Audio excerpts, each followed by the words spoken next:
one podcast, mining the Magic the Gathering community for salt.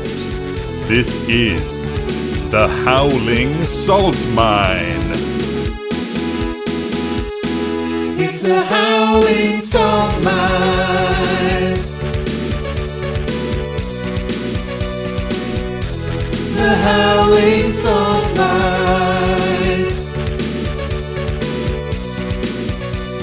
Well, welcome back, everybody, to another episode of the Howling Salt Mine podcast, the podcast where we delve into those salty, salty mines of the Magic the Gathering community, find the salty stories, the saltiest posts, those salty confessionals that we love, put them in our mine cart, and bring them right back up to you, our dear prospectors at home. As always, I'm your host, Sam, and I'm joined today by my two co-hosts, Mike and Tony. Say hey, guys. What up, what up, what up? Hello. And we are also joined today by our mythical fourth pod member, Nick. Hello there. Hello. Hey. Hello. And before we Hey. go any further into the mine, Yoo-hoo.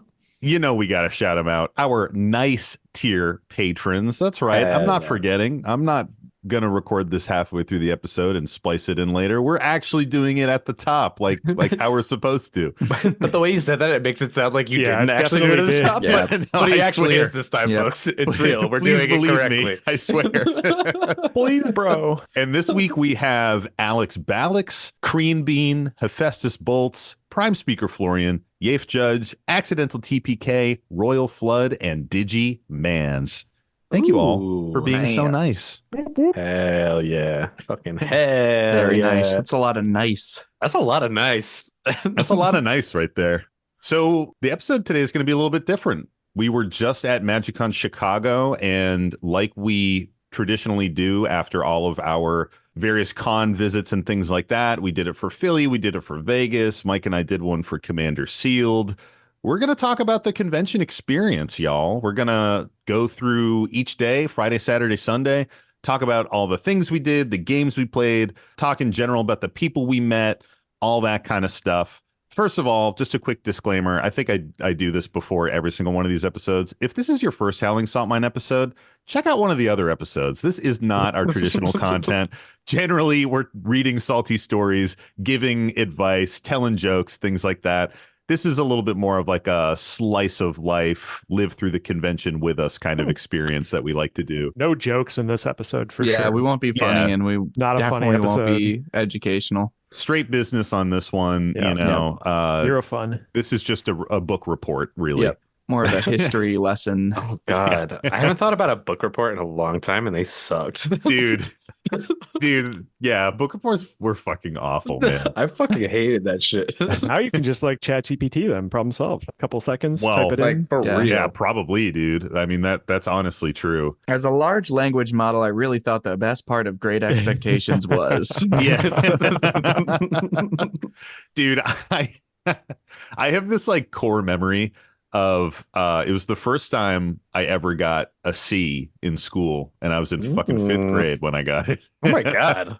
Yeah. And it's because we were supposed to be doing like a history kind of book report thing about World War II. And I didn't do it, but I had all these like reference materials and stuff, right? So we're supposed to be doing like a mid-report check-in with the teacher, and we're all getting called to the front and talking one-on-one with the teacher just to see how things are going and what we've learned so far. So I go up to the teacher, I go up to Mr. Morris, and shout out to you, Mr. Morris. And I bring this like stack of papers about like World War II on it. And he's kind of talking to me about it and kind of quizzing me. And I truly know nothing. So I'm just trying to like bullshit. And I'm like glancing down at the paper and like just peeping names and facts and trying to like regurgitate them. And I remember how I told him that I had been reading a lot about the Battle of Churchill, to which he responded, Sam, Winston Churchill is a person. And I was like, oh, and then he gave me a C. Yes.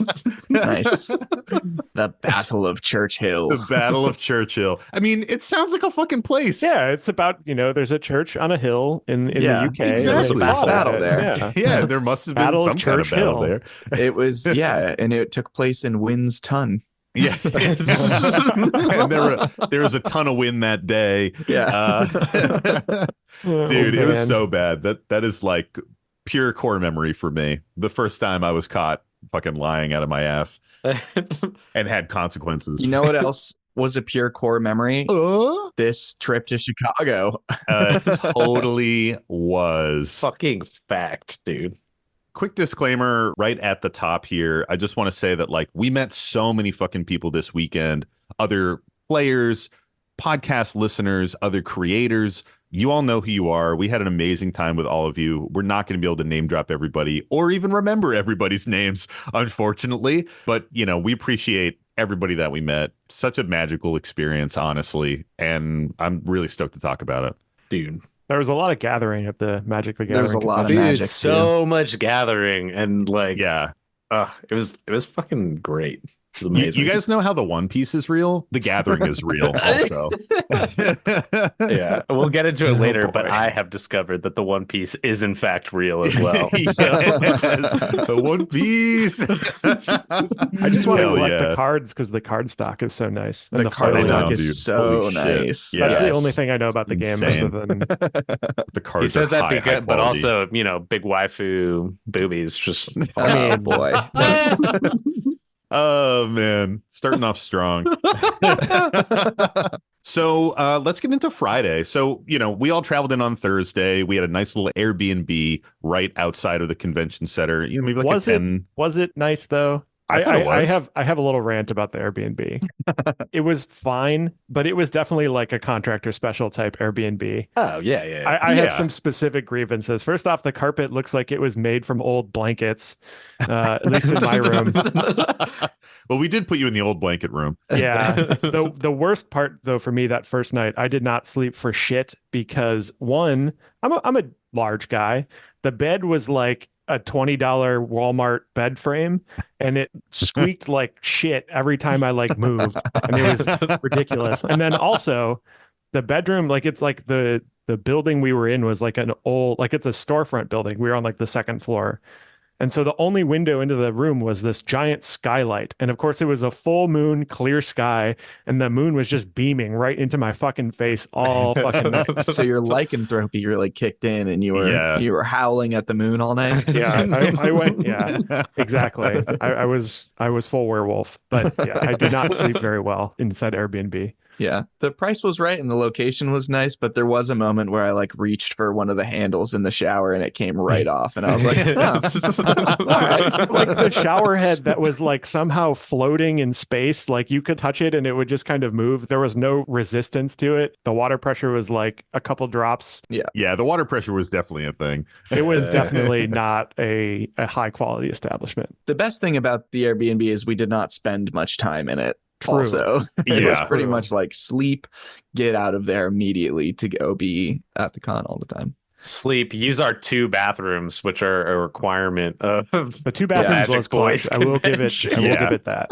Yeah. That was fair. The big highlight of Friday for me was being on an escalator in the airport and someone saying, "Is that a little pistachio boy?" And like absolutely losing my mind and realizing that like that was going to be what the weekend was also. Like someone recognizing my voice and my swag, like hoodie, and being like, "Oh yeah, that's probably one of these people." I like how you said your swag hoodie. I was like, oh, Yeah. like look at that Yeah, swag. he just recognized his swag. It wasn't just the hop in my step that Just your Swag swagger in recognizes the swag, airport. Damn, that guy must like pistachios. Look at Damn. that swagger. Damn, that motherfucker looks like he eats a lot of pistachios. We get that boy some pistachios. I bet he's getting them with the shells on and is shucking them himself. Damn. His fingers must be sore. Yeah. Dude, that is so real. After eating like a bag of pistachios and the tips of your fingers are all like raw and hurty. Doesn't compute. I don't know what you're talking about. Do you crack them with your teeth? Just no. No, I just rip them apart and I'm calloused up, so it just has no impact on me. He's just a pro pistachio player. Pro tip is you use another pistachio shell to crack your pistachio shells. Mm. Yeah, it's true. That is a pro tip. the tip. You guys aren't eating the shells? I like my pistachios extra crunchy. Yeah, I'll take them with Get the that extra fiber, crunch. bro. You guys you're having smooth pistachios, not the crunchy. Oh my god. So let's talk like overall con. So we get there super early on Friday, pick up our badges, peace out and grab a little bit of breakfast. But we got to get our eyes on the con space. And I think it was a little bit deeper into the McCormick Convention Center than we originally thought. Like the McCormick Convention Center is fucking massive. It's like It's huge. it's just like a complex of various convention halls.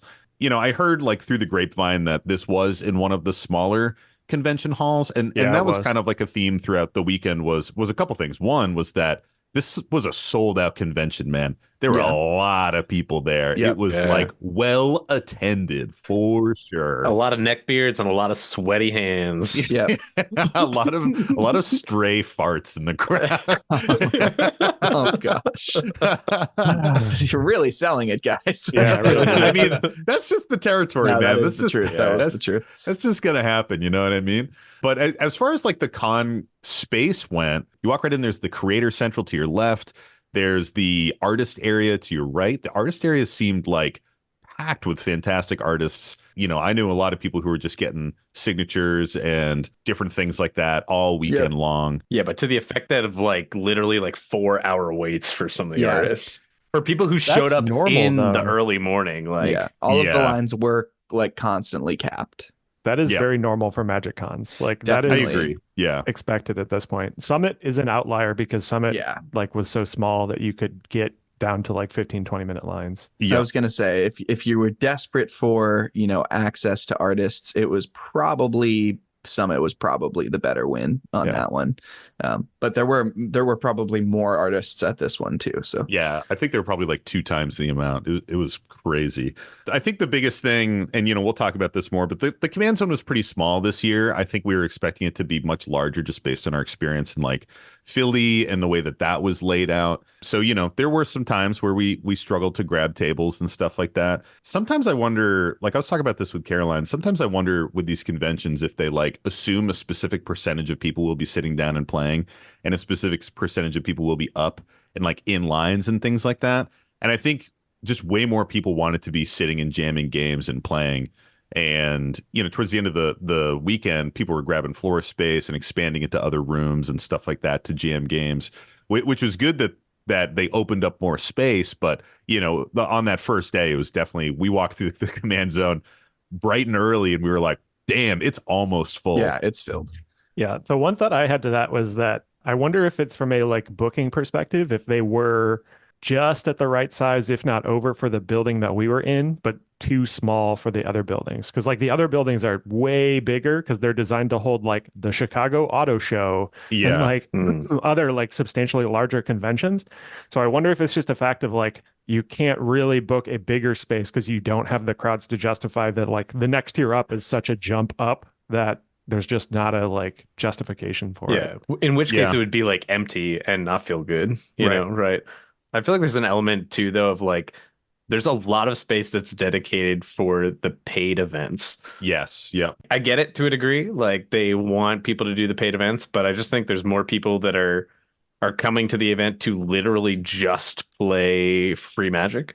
I don't know how much they look at, like, I want to know all the stats. They must have so many numbers at the end Same, of these dude. things. Yeah. And I I'd feel like love the to see same thing that. sort of happened in Vegas. And I'm kind of like, I just wish that became more of a priority. But, it is what it is. I think it's a balance of something that's going to improve over time because, like, we didn't get out to Vegas last year or Minneapolis last year, but Mike and I were at Philly a year ago, and Philly was like massive to the point where if I was an event coordinator, I might look at all those empty tables in the command zone and be like, this was too much space. You know what I mean? Right. So I think it's gonna be this balance as more of these cons happen where it's sort of like, okay, well, maybe we had too many open tables at this place, so we could probably scale it back. Well, now we don't have enough. And you're kind of like trying to find this happy balance while also trying to find what's best for each individual venue.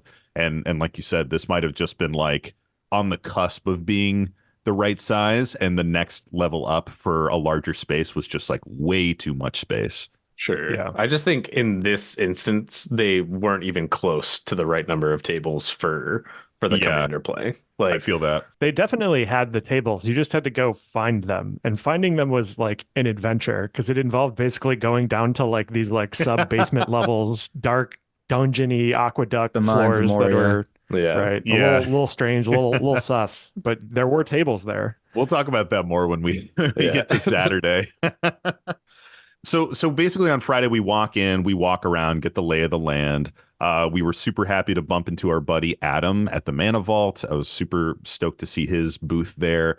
Eventually bumped into our buddy Tim Gold Sabretooth, Kevin, Cal from Harold's Horn. All the homies were there. It was just a nonstop weekend of bumping into friends. And the first thing that we did on Friday was our Howling Salt Mine get together. Well, Oh, also wait. Right Before we before get that, Before we get that, Right I got before it. yeah, hold on. I'll let Tony do it. Well, I was just gonna say, like, we were like fucking signing shit, which I'll be a nerd. It was cool. It was Yeah, fun. Dude, it I was loved fucking it. awesome. crazy. It's hyper cool. And we walk over to a table to sign something, and we just sit down and we're like signing it. And somebody's like, we're talking because we talk to each other like humans. And somebody's like, yo, you're the Howling Salt Mine. Like, what is up? And it was fucking Covert Go Blue. Yeah. Yeah. So like a day before we arrive, we get this tweet from Covert Go Blue that's like, I can't believe you guys are going to be at the convention. I love you so much. I can't wait to tell you how much I love your podcast to your face. And I like screenshotted it and sent it to you guys. And I was like, I think CGB got hacked. No way, this is real. But like first day, we're walking around. Somebody finds us, is like, holy shit, are you the Howling Salt Mine guys? We're like, yeah. And he's like, I have a bunch of stuff for you to sign for me and for a friend that couldn't get here. So, I was signing like Maraths. I had a Zatalpa, and he was like, you know what to do with this. And I was like, you're right, I do. And wrote like the 1-800 Are You Flapping on it and all the keywords and stuff. And then CGB sits down and he's like, I know that voice. And we just start chatting with him. And he's like, he's just super complimentary, just such a sweet guy. And he's a massive fan of the show. So shout out to you, CGB, if you're listening right now. And shout out to your his wife who calls us, his lovely wife who calls us the funny podcast, which I man. greatly appreciate. But Yeah. that was surreal to just be sitting there at that table with Covert Go Blue. People are coming up to him and having him sign stuff. People are coming up to us and having us sign stuff. And we're just like chit-chatting while doing all these signatures. Yeah, It was fucking crazy, man. it was a cool moment for sure. That was a big moment for me because that was like a creator that I used to like watch diligently, like consistently when his content would come out. I'd be like, ooh, there's another CGB episode, like video out. I should go watch it. And it was a cool moment for me, for someone that I respected and was so impressed by, to be like, hey, I like what you guys do. Yeah. It was really awesome. It's kind of like an indicator for like the tone of the weekend for us because we've been to other conventions in the past, had people ask us to sign things, but it's usually like a handful of people who know who we are. And whenever we meet a fan, we're so fucking stoked because it's just like, holy shit, you know who we are and you're excited to see us? Like, that's crazy. And this weekend, it was just nonstop, man. Like, Yeah. I didn't have a day go by where like multiple people were very excited to meet me and wanted me to sign shit. And it really, the whole weekend just felt like the culmination of all our hard work on the podcast so far, and just feeling like a fucking big boy creator. What I mean? Yeah. It was Feeling the crazy. love. Yeah. I had a thought after the con that I wanted to share. That is the first time you will have that experience, which I think is really cool. Yeah. Yeah. You're right. It's like, oh shit, we're mildly famous on the internet now. Yeah. And like people recognize us enough that we had like 30, 40 people like come over for a picture like on Sunday. Yeah, Like, I think we had a good like 20. that's the last 25. first time of that, which I think is really cool. But also, Yeah. like, I wasn't expecting it. Like, Sam Yeah, was no, we expecting were it not. more than me. Like, he had like markers and shit to like. I just like Oh yeah, I was showed up ready with to my sign. goofy self. I was just like, I'm here. They're like, can you sign this? I'm like, do you have a pen or something? Like, Yeah. otherwise, I'm writing it in blood, and nobody wants that. Like, Yeah, I mean, I was talking about it with Alan from Mental Misplay. I like bumped into him on that first day, and I was like, dude, it's fucking crazy. It's like nonstop. People are asking for pictures, they're asking for signatures, and he's like, yep. He's like, that's how it's going to be from now on. And you can't go back, dude. And he pointed to all my decks. I had like 2 full quivers on me, or like a quiver and a half on me. And he pointed to all my decks. He's like, "You're not going to play any of those today. You're just going to be talking to people and staying busy all day," which almost was true. But we wanted to have this big Howling Salt Mine get together. We didn't get an official meet and greet at the Creator Corner, and one of the things that we wanted to do in lieu of that was to have this like Howling Salt Mine get together. So our plan was to like meet up at noon on Friday, get everyone together in the command zone, take over a shit ton of tables, and just jam games until like 4. And of course, the command zone was fucking jammed Stacked. with people. Like truly not a table available. When we walked in that morning, there were maybe like 10 tables scattered available, but even that was pretty fucking full at that point. Yeah, I was gonna say if that. I think 10 is too high. Like when we first got in already, there was like a handful of tables. Like you would maybe get 2 whole tables next to each other, and a table was like 2 or 3 pods. Yeah, 2 pods like at a table is like 8 each. So we, in a panic, walked around the con, luckily found some space. Shout out to Mike for always being like my calm, cool, collected rock when I'm fucking freaking out. He's like, "Dude, it's not even a problem. Let's just pick this and make a decision." And I'm like, okay.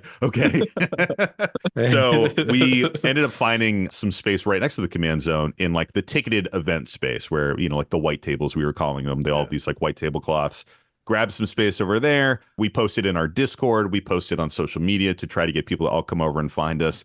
And ended up getting like the majority of our patrons who were showing up at the con. Shout out to all you guys for jamming games with us. There's this big crew from Des Moines, Iowa, who came up and joined us over there. And then just like a handful of other like listeners, people who we had bumped into earlier that day, people who were following us on social media and knew where to go.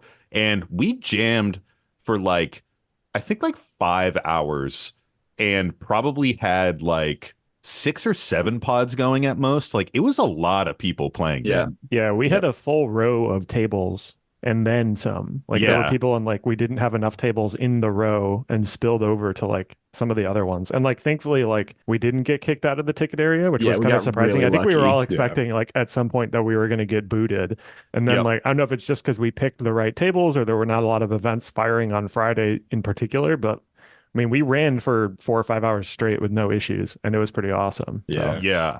I think it was a wombo combo of both. There were other people at like events like getting fired, but like there just weren't that many. And I do think it's because it was like Friday. And so there's like less on Friday. And Saturday is like the big day. Because on Saturday there was a lot more of that of like, y'all best get the fuck out because an event's coming. And like I did scoop up shit at one point. It was just like meh, like running away, trying to like. I mean, that was just a surreal experience as well, because like, especially meeting our patrons in person, there's so many people that we have just been chatting with for years.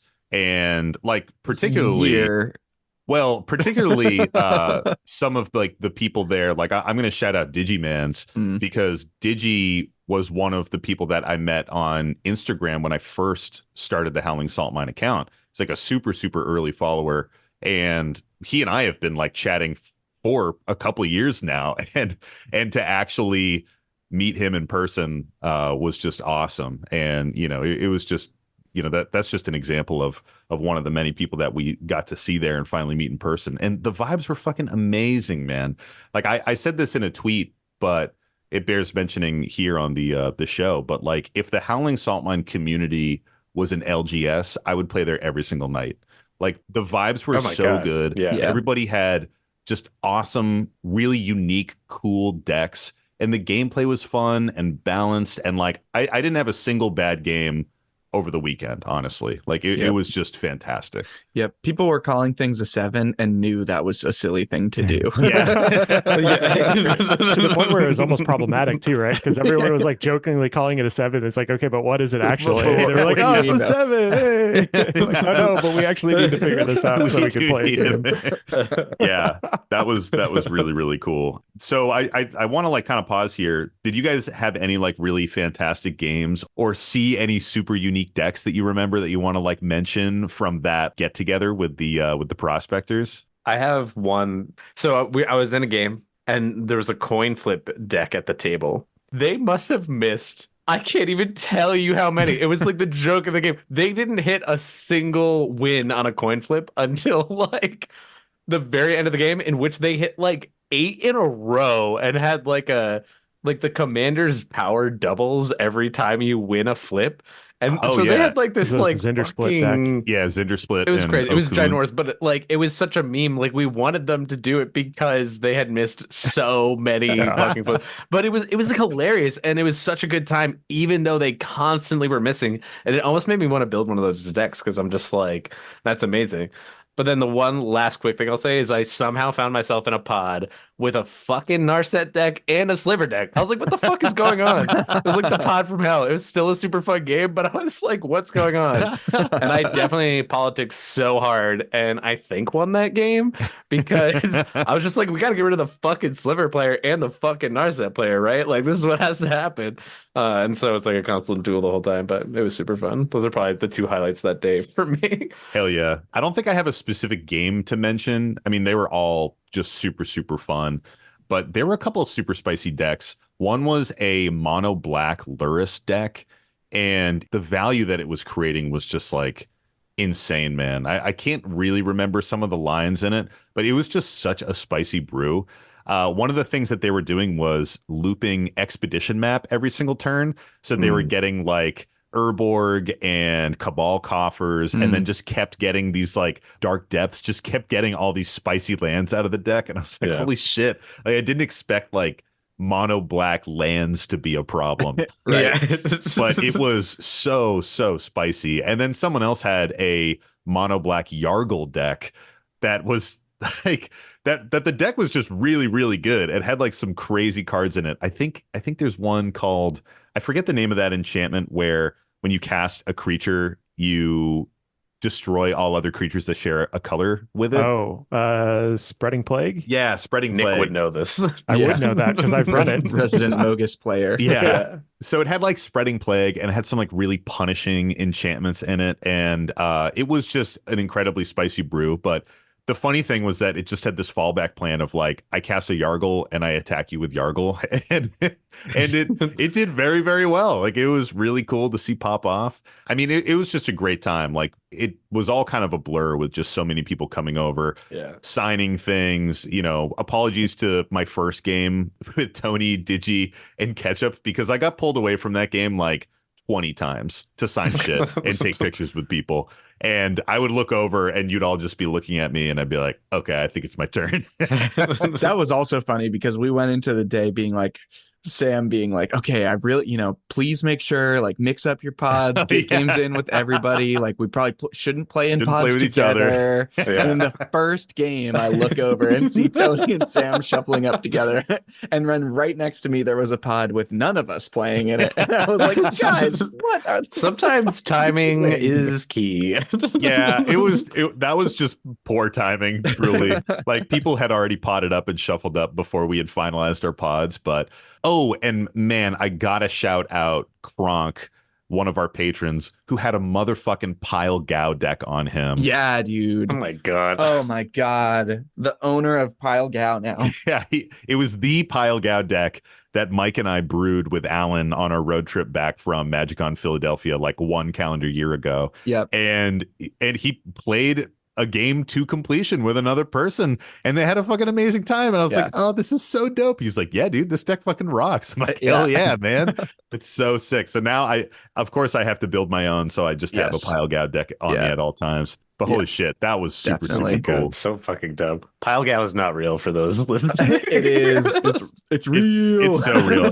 If you played it, Tony, you would pile is legitimately really real. love it. I think my standout game for that day is a game that I basically was apologizing for the entire time I was playing Aura, and I got an early Pub stomping. No, not even just making miserable experiences for people at my table. I got an early Priest of the Forgotten Gods out, which is like basically an edict, but it's a repeatable one. It's on a tap effect. And the other thing about it is it makes 2 mana and draws you a card. Yeah. So often very it good. just like is the right play for me to do value wise if I like don't have a different draw engine on board or like don't have something else to do. I'm like, well, that'll give me 2 mana and a card. I should probably do that. So everybody at the table, they were great sports about it, but there was a Marin player that like got Marin out pretty early, got 2 experience counters on Marin, and then had it to sacrifice Marin and then didn't get Marin back out for the rest of the game. Nice. Like still had like some crazy stuff, was able to reanimate a Villis and stuff. So still a lot of like tides turning in that game, which was really cool. And there was a really cool I think Tanos, the toy maker, the one that turns. Oh yeah, the Simic one. No, not the Simic one. It might be a different card then, but it turns it's a golem synergy. It makes foods golems and golems foods or something, and gives them trample. And it was just really neat. It had like, it played like an Ichitekik at one point, and anytime a creature was dying, it was coming back as an artifact. It was really neat. So there are all these enter the battlefield effects, like chaining things together, and then like attacking someone that has like clear blocks on it just to get it to die, to come back as a golem. It was really cool to see. That's Bernard Ginger Sculptor. Yes. And I'm pretty sure that Sculptor. was Royal Flood's deck, because I also played against that. That was very, very spicy. It was cool. I thought Flood had the dog deck, the Scooby-Doo deck. Flood also had the dog deck. Flood, which Flood was is also fully, a banger. Flood is fully Bant pilled. He just wants to play Bant. Like that actually reminds me, I just one quick aside about that deck. So I did have a game with Flood, and he played this list. Like at one point, he was just making so many fucking tokens, because Bernard lets you, when one of your creatures dies, like Mike was saying, it comes back as a food golem. So he had like a Blade Splicer die, which makes a golem token when it comes back in. And then he had a fucking Parallel Lives out. So he was making 2 tokens when he made the food token. And then each of those 2 tokens made 2 golem tokens. So he just, at one point, just gets like 50 power on the board. And I was playing Roger Arden, and I was going for this like ridiculous attack, and I probably could have won if I just did something completely different, but I had like a challenge that I wanted to attack into Flood and try to get through this like ridiculous thing. So I finished that game with like 48 bloodthirsty battle axes on the board, and I attacked with a Rograk that had like over 170 power to seal that game. And then I think it was Kronk just like hit me for Exacxies with some damaging spell, and I was like, well, I fucking flew way too close to the sun. But man, it was just wild to see those decks pop. It was like up. Exsanguinate for 12 or something. Yeah, it literally was. He was like, Exsanguinate for perfect amount of damage, and I was like, well, I'm fucking dead. How about you, Nick? What things did you see? What cool decks and cool games did you play?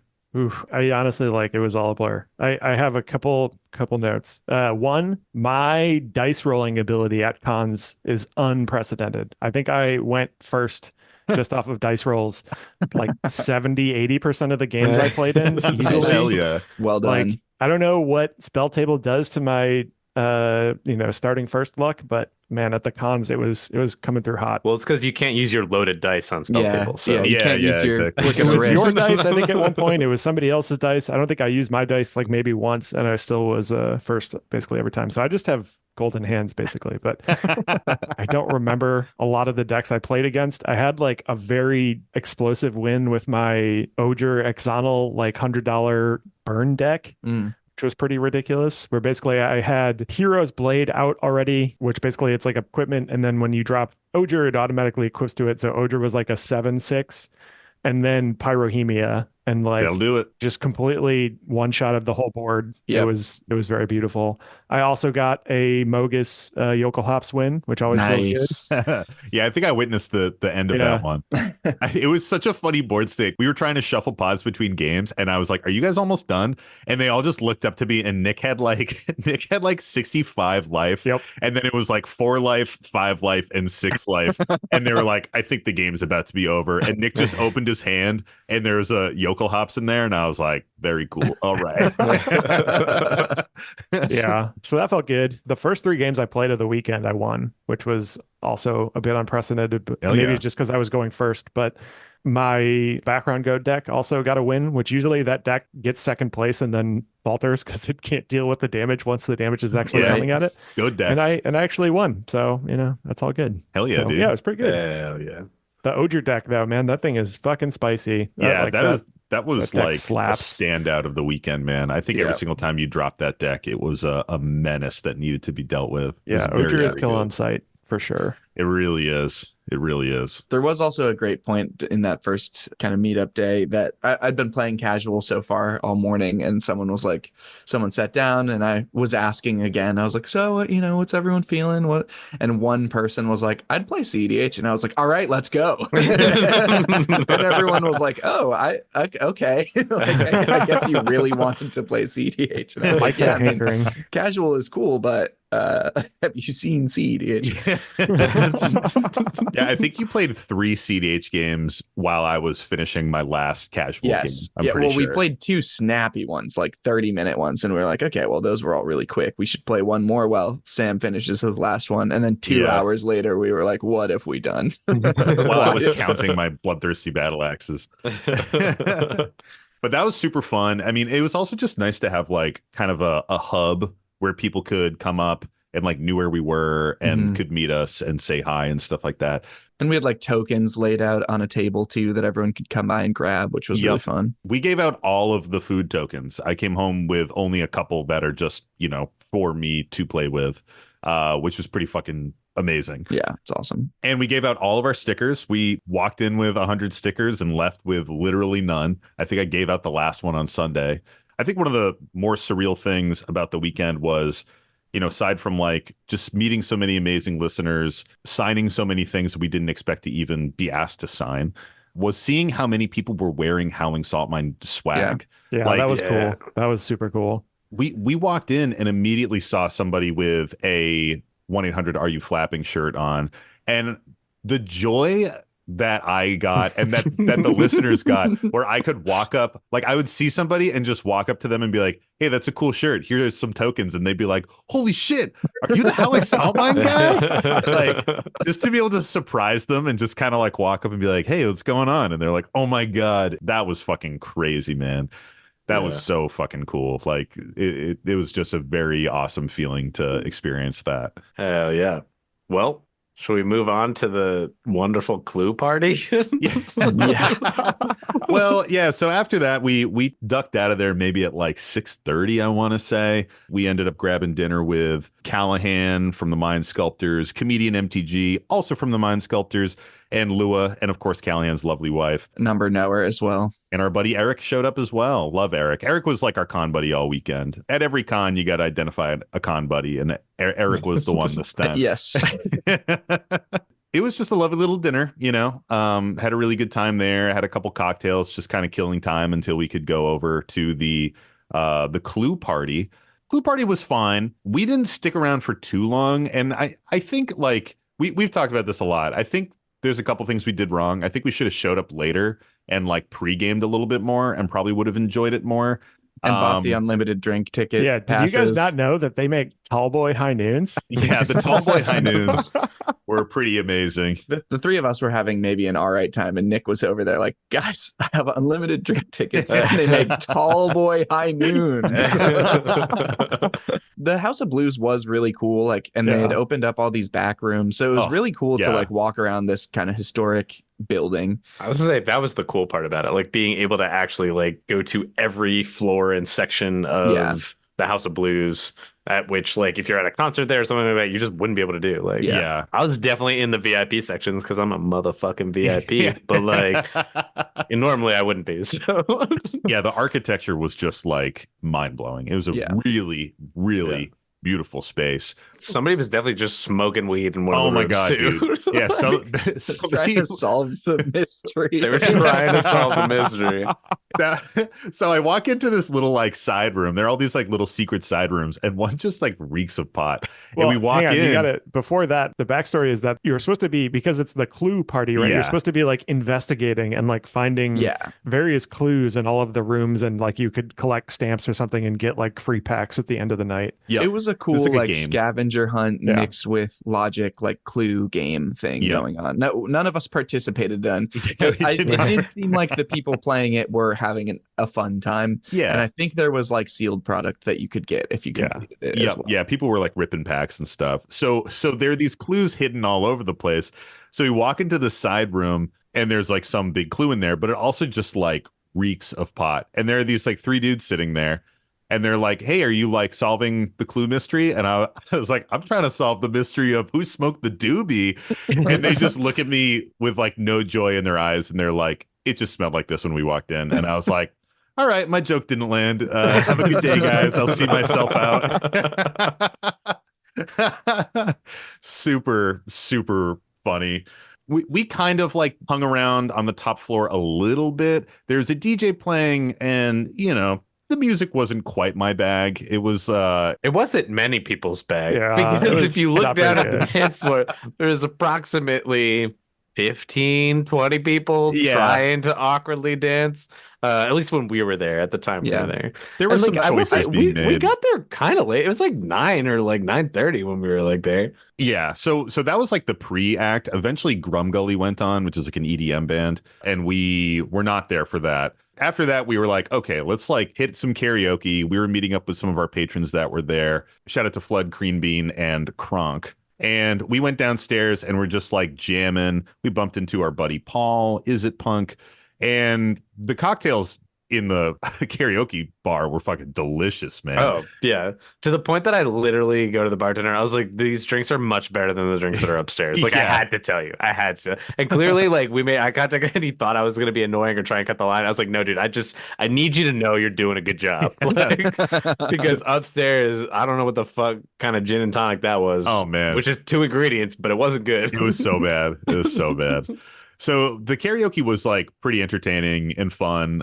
Tony put in for a song, and my voice was already gone, so I did not put in for a song, which I don't really regret because Tony's song never fucking came up because the list of people who had put in songs was so long that we literally like chilled for like it felt like an hour and a half and it never came up. And at that point we were like, let's bounce. Like we were talking with Eric. We were like, let's go back to the Airbnb and just jam a game late into the night, which is what we did after that. Yeah. So we committed a sin. We did commit a sin. We played a 5-player game.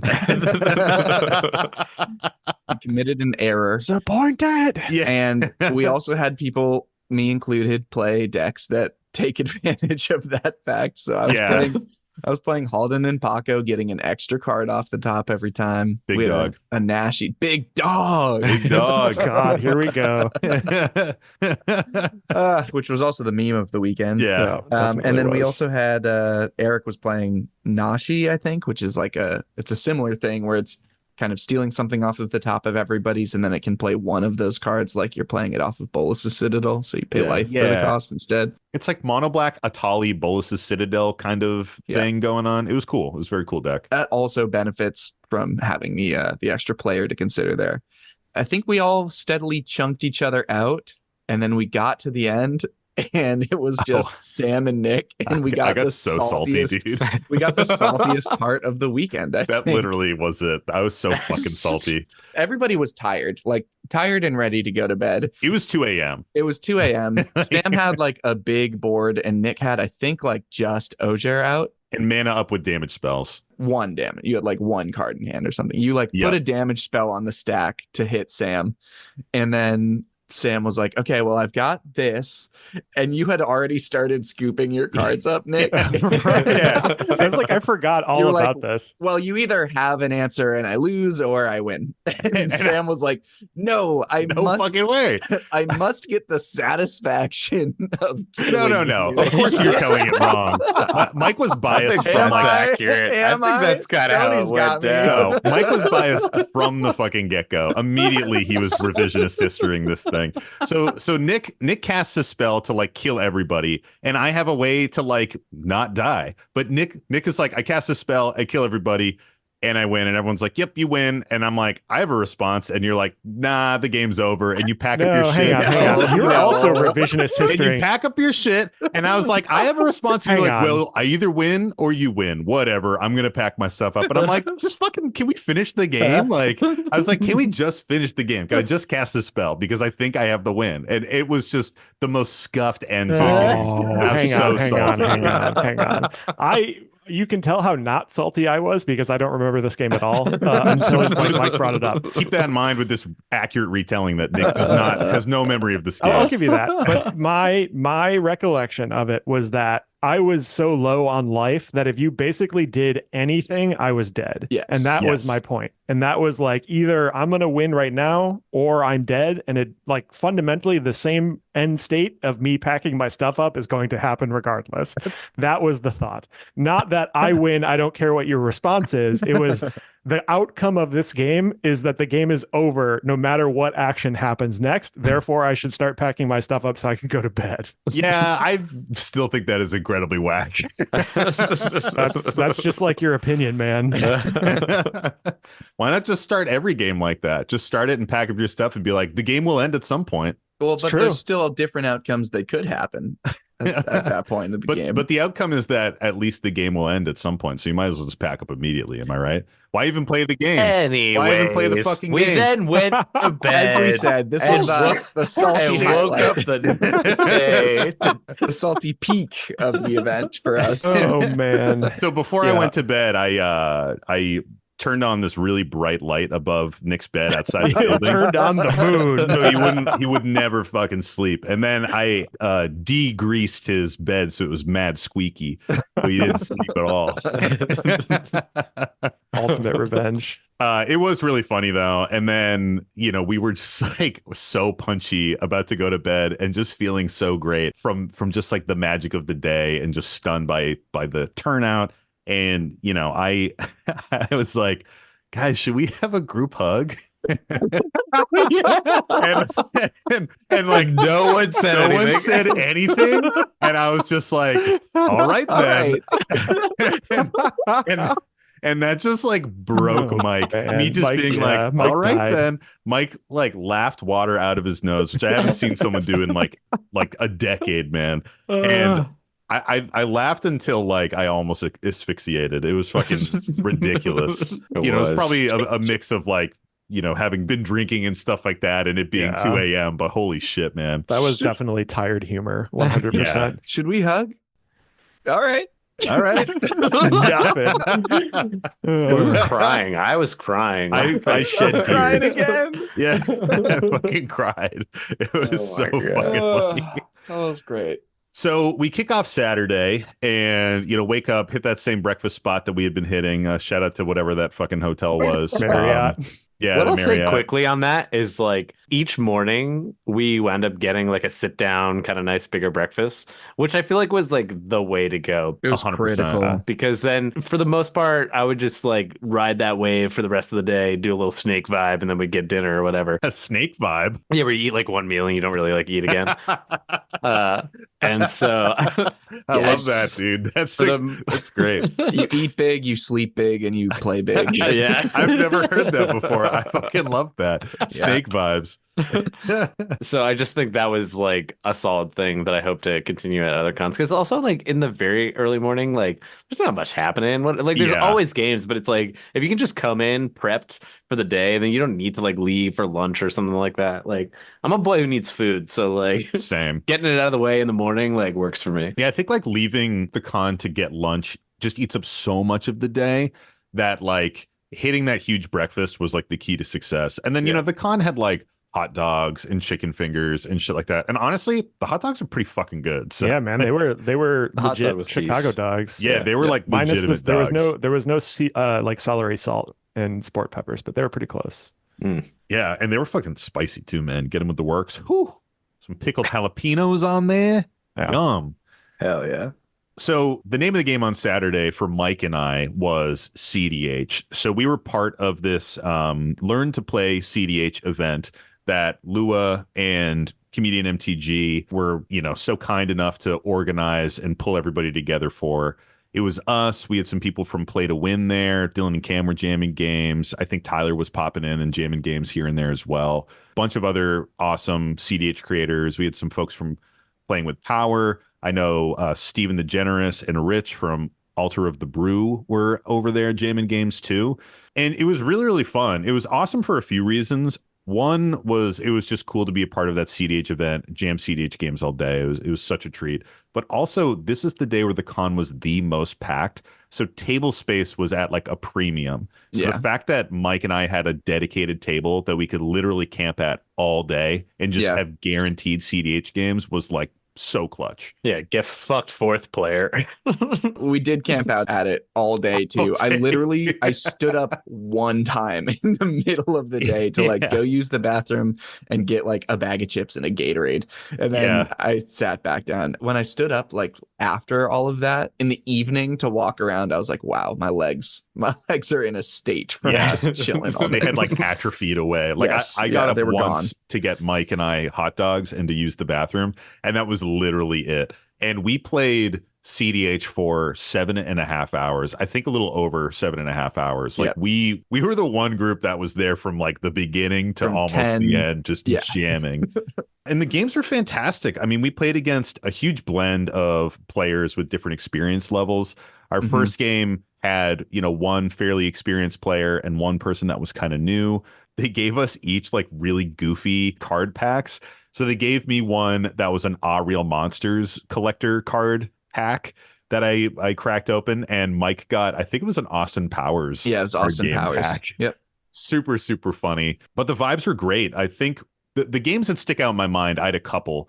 The first one was the double Tyam game that we played. Mhm. That was one that we played with Chris, also known as Dredge3 on Twitter. They were such a treat to play with. We've seen them on Twitter all over and chat with them and stuff like that, but never been able to catch a game with them in person. And they were just piloting Tyam like a fucking It was well-oiled super machine. crisp. Yeah. Really, really like Really crisp. cool. It was awesome to see somebody masterfully pilot that deck. Oh, sorry. Wait, that's the one that Tim Gold Sabertooth plays, right? Yes. Yep, exactly. Gotcha. Yeah, it's that Abzan kind of like Yeah. Staxy combo deck. It's really That's cool because it has a interesting. lot of like activated abilities that can just Yeah. rip on the stack Yep. Yeah. and fuck with things in a lot of ways. So it's hard to play into because the line isn't always clear to see. And it's Yeah. very hard to counter into. Like there was one point where they said, and I think they were accurate in saying, like, I don't need to cast spells from this point on. Yeah. Like I can win the game just by activating abilities from here on. And like as a Sisse player, my heart tickled. I was like, ooh, I don't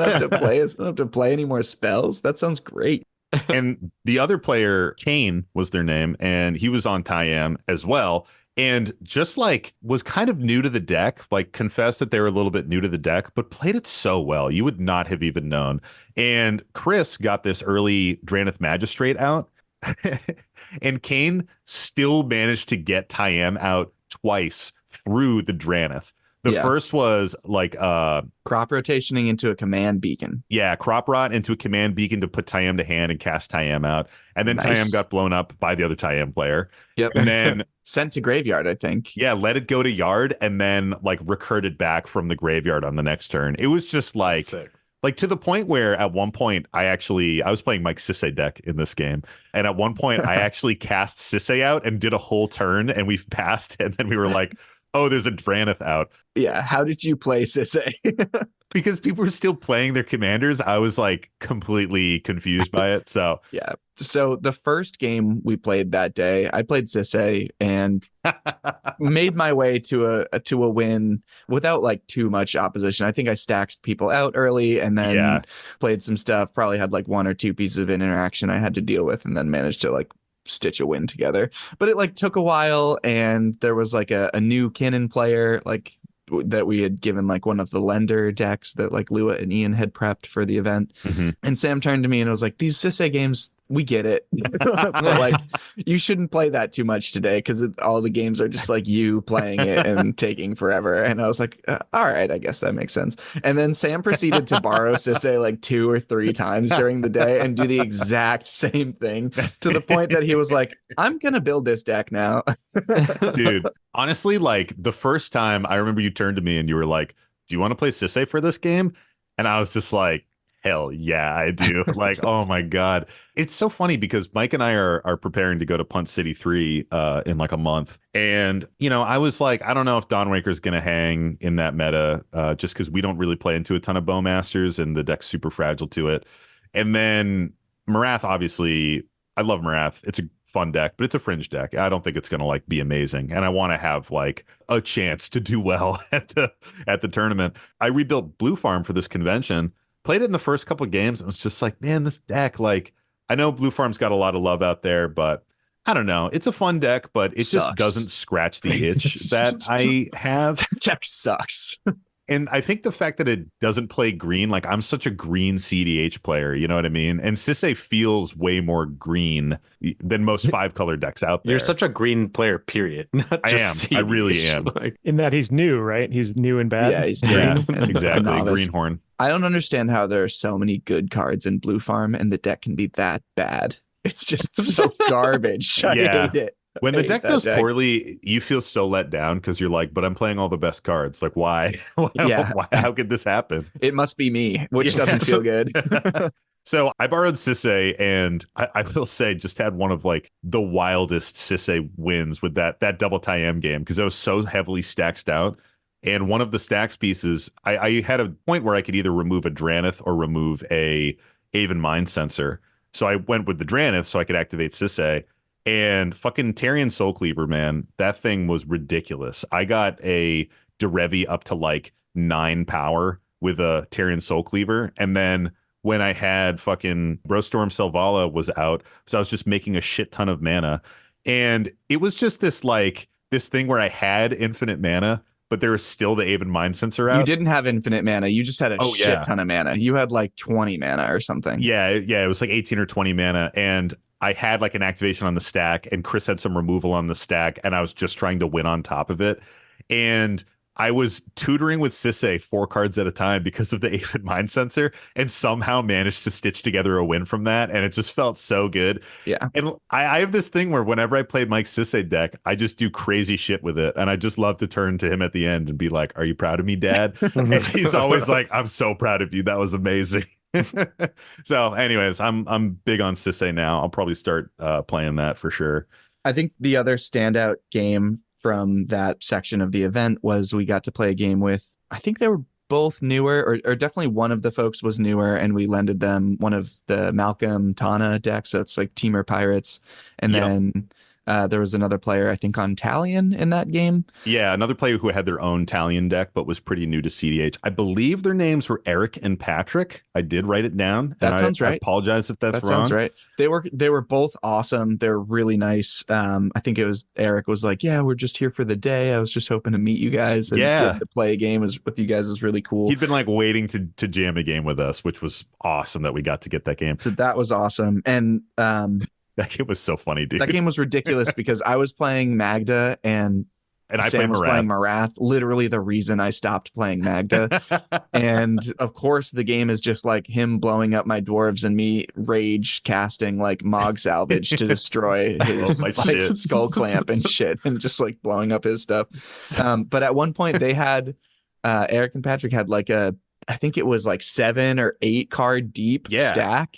Because this we crazy just been counterspell feeding war. them cards basically, and they had this like crazy counterspell war, and I think Eric was like literally 1 mana away from a win too in their first CDH game with like super clean lines that they had figured out with like, you know, like one other, I think it was Ghost or some patron was standing behind them like shouting out a couple ideas, but like letting them still like run it the whole way through.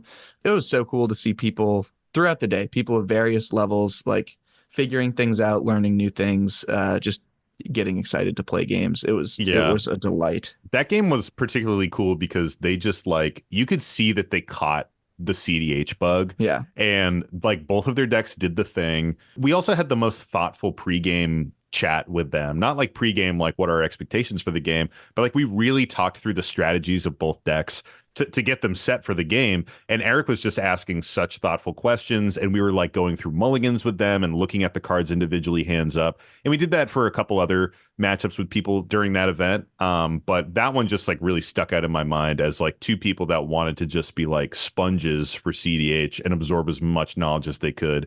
And it was just an awesome game. And Patrick ended up crushing it. And Patrick also had the fucking most blinged out deck. And he was like, I played CDH a couple times and just like knew it was for me, sold a bunch of my shit and just bought this absolutely blinged out Talion deck. And it was spicy as fuck, dude. The cards were like insane, like judge promos and shit like that. It was He went hard. It was crazy. I think he had like everything except the duels too. So Yeah, it's like, and like foiled okay, out dude. as fuck. It was like Tony, you would have gone fucking Oh, I crazy would have for it, dude. fucking nutted for it, but Yes. The cognitive dissonance on someone being like, yeah, I just started playing CDH and then dropping like blinged out shit right away. We're like, It's what? like amazing. What do you It's like, mean? what is this, dude? Well, let me take this opportunity to rewind the clock to the beginning of the day when Sam and Frodo, but this is really Nick and I, leave our Whoa, wait a minute here. compatriots. Who's Sam and who's Frodo in this discussion? I'm definitely Frodo, and you're definitely Wow. I mean, that is true in the fact that I'd have to carry you. Yeah, Like, it's literally. honestly complimentary in the fact Yeah. that Sam's a badass and Frodo's like, all right. Sam. Like literally. But so these two nerds are here doing their CDH thing, and Nick and I are like, well, let's try and find table space. It's like the initial adventure we go on. So we find like a little spot, and like we've got one of our friends, Rothbox, who's a patron who's like wants to jam some games. We're like, fucking hell yeah, this would be great. We need one more person. And like this was one of my cool moments of the con where like I took a picture of where we were and posted it in the Discord, and like instantaneously, like literally within 2 minutes, like 10 people had just like swarmed and were like, let's fucking go. And I was like, this is amazing. This is like the greatest thing ever. And so Nick and I start jamming some games, and we're playing CDH Hell yeah. because I'm a fucking pro. And the first game was fucking trash Selesnya Bros because Rothbox also plays trash CDH. Yeah, deck. Gaddock Teague, So baby. he's running a Gaddock Teague, and I'm running in Selvala, and it's into Animar and Barigmos and whoever and Fibblethip, like the teamer. Oh yeah, yeah, the Yeah. teamer one. That's a funny deck. And I was happy in this game because fucking Selvala won. 100% win rate for the weekend, baby. Like blue players, I put a Grand Abolisher on the stack, and both blue players are looking at each other and they're like, man, I think Nick might have not had a counter, but I know didn't there was a have counter anything. that was out there. And they're like, I'll make you have it. I was like, you fool. Of course I have it. And I fucking won. And it was great. I have to say, the highlight for me was I found a new CDH deck, boys. Yes! Anyway, it's only taken 4 years at this point. So Rothbox lets me borrow one of his decks, which is the Obnixilis Captive Kingpin deck. Oh, it's such a cool deck. For people who don't know, I will just read it real quick. So it's like whenever one or more opponents each lose exactly 1 life, put a +1/+1 counter on Obnixilis, Captive Kingpin, exile the top card of your library until your next end step, you may play that card. So it's like this crazy, stormy, pingy value engine bullshit. Yeah. And I was just like, I was living it. I had like 10 cards, 15 cards in exile, like every other turn. Like there was a Ristic insane, study dude. out. You're just feeding me. I was like, yeah, hell yeah, I'll play that and like fucking ping you for 1 for drawing because there's so many like incidental effects of like, oh, deal 1 damage when you draw a card, deal 1 damage when an artifact comes into play or goes into the yard. And I was like fucking busting a nut. And I lost that game, but I was like, this is fucking amazing. Dude, even just fucking fetch lands, man. That's the thing with That's Ob the is thing. like you play into Obnixilis and you're like, you can't help but just give them a little bit of value over the Yeah. course of the game just by Yeah. taking regular game actions, you know? Yeah, because there's so many pain lands. There's so many things. A CDH deck that could run mana barbs? Fucking let's I know. go. Let's motherfucking Some go. weird I'm stack s- pieces. It's yeah. cool. There's like a lot of interesting stuff in it, and like it's not really determined what the deck is yet. I think there's like some lists that are like considered the list, but like Yeah, there's a lot there's of like a room. lot of tinkering that's happening right now. Not that I really want to tinker. I'd rather just have the deck that's the deck and play that. But like I think it's actually probably the first time I'm excited to like look at building a Hell yeah, CDH dude. deck Mm. and really Oh, determine like some I of love those that for us. micro is mana barbs good? Like how Yeah. good is that in this deck? Like it truly could be. But Yeah. like there's a lot of scenarios that's 4 mana, blah blah blah blah blah. And it's just a fucking beater, baby. You just Oh. fucking smack people in the face. Big boy. Flample? One of the Fucking big boys. Flample? I think Yep. it was like I had him at like a 15 or something at some point. It was just fucking huge. He gets Yep. giant so fast. Like Yeah. most games where I've played into an Obnixilis and they win, it's through like combat damage. They just Yeah. like get a couple people with commander damage, and then you're like, well, that fucking sucks. Like I'm staring down like a 2020 Ob Nixilis and you have 10 cards in exile. Like, Yeah. Jesus Christ. Right. And I think that preys on like one of the things where in CDH often like one or two of the decks maybe flub. Like one deck might keep kind of a bad hand. One deck may like pin a lot of hopes on like an early piece of card draw or something.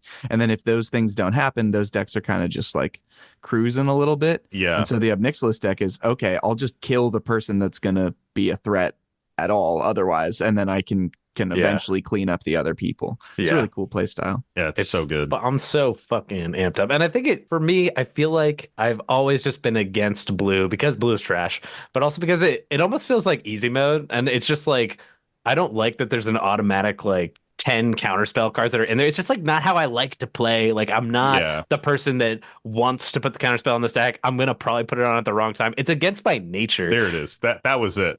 That was the truth. You thinking there's 10 counter spells that are just like free and unconditional is just such proof that you've never touched the colors. That is truly what it is. It was that last thing that you said that you would put them on the stack at the wrong time. It's because you don't read the counter spells and you don't know what they do. So it's like this mysterious, it's this magic that you cannot wield. You cannot fathom it. I read them once they're on the stack. Once I have placed it down, I'm like, I will fucking swan song your creature. Thank you. Classic. But I love that, man. Were there any highlights from those games for you, Nick, or were you just trying to get through my geeking out of Nixilis while it's like losing my fucking mind? Yeah, Animar was present. That was about the extent of it. I don't think I was close to a win in either game, nor was I really doing much from what I remember. But so it goes.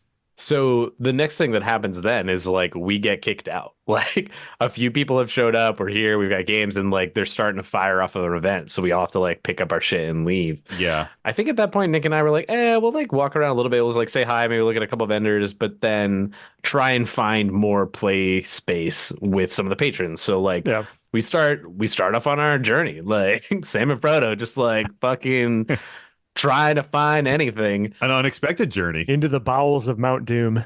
And then it hits us. We're like, we got to go to the Mines of Moria in order to fucking like find play space. So like we kept going deeper into the convention center until eventually we find this like garage. It's like another convention floor, but it's almost like they built the new convention floor on top of the old one. So it was like the lower level of the building behind these like frosted glass doors. So if you didn't know it was there, like it was kind of not clear we at spoke all. friend and we entered. Right. And then there's like pillars everywhere. It literally looked like the Mines of Moria. Like it was I'm like not a just sub like base floor. It was like a sub base floor, like maintenance area that's just like holding up the floors above. You know what I mean? Like I could see someone like cruising around there with like a service golf cart, like doing repairs 100%. And shit, you know? Yeah. So like thankfully they had set up a bunch of tables under there, but they were all these like gigantic, like 10-person round tables, which are like the worst tables to have for Magic. Yeah. And the lighting was like this like greenish, like it was just the glowing algae on the walls. Like it was like Geist flames, like lit up by ghosts just wandering around. There were bathrooms down there. The bathrooms were notably moist. Like it was just like very dark and dank, and it was not a comfortable space, but it was a space where you could play games if you wanted to. And a lot of people did. Like there were, I don't know, maybe 30, 40 tables down there, and they were all full. Like we were even still lucky to get the couple tables that we found down there. Yeah. Just because like that was just how it was. Like there was not a whole lot of extra space. But I'll say like the round tables are just a bummer because it's like we were trying to play some like pods down there, but it was just hard because like you have to do it almost in like in a row. So it's like we couldn't even really split like people on other side. Like you just didn't know what was happening. So it turned into very like I'm playing a game isolated to myself almost. Yeah. And the people immediately next to me, I sort of know what their board state is, but that person over there, like I don't know. You just fucking play cards. There was no removal, which means I fucking won because I just like had everybody draw a shitload of cards in Xyrus. And then I don't even remember what the fuck I did, but I generated a fuckload of mana and was just like, everybody's dead. So that was fine. But this is where we reached the new point in the night. The new chapter. in Yeah, Tony's life. so The new era. Frodo left Sam and was being a dick and was like, yo, like, I don't need you. And so like I start playing One Piece with Smeagol, aka Rothbox. No. And we're like, we're gonna Give him learn the Strider. One Ring, more like the God. One Piece, baby. You know, more you're like the tempted. One Piece. And what I discover in this moment is that there's like a lot of Magic players that are also playing One Piece. Yes, Like there are. lots of people know of it, and like, Specifically Patreons too, because like basically everybody at the table knew what was happening yeah, in Yeah. the One Piece game, and I for was sure. like, I mean, I'm Captain here. Cross plays. I am I know there's here. a handful of other people that play. So, yeah. Well, so that's what happened. So Cross was like helping me like play the deck against Rothbox, and it was like definitely a good time. The difference is like, A, I got no fucking waifus. I was like, what's the point of this? And then B, the deck I was playing was like a blinged out meta deck that Yeah. just like kind of fucking slaps cheeks, and it's very aggro, and I'm here for it. Like that's like my style of thing. But I'm like, Hell yeah. so I played that one game, and it was against some stupid other fucking thing that's like really hard to beat. And I was like, I kind of hate this. You played against the yellow one. Yeah, Yellow's yeah. dumb. Sentinel. Anybody who plays fucking One Piece, yellow's dumb. Let it be known. It's a trash color for trash It's a people. trash dude. color for trash people. It's some bullshit. Guess who plays it? Mike does. This guy. Mike plays yellow black. In the second game I played, it was just like evident because I was playing against Cross, and like I fucking clapped his cheeks good. Like, and it felt good. And I was like, this is fucking awesome.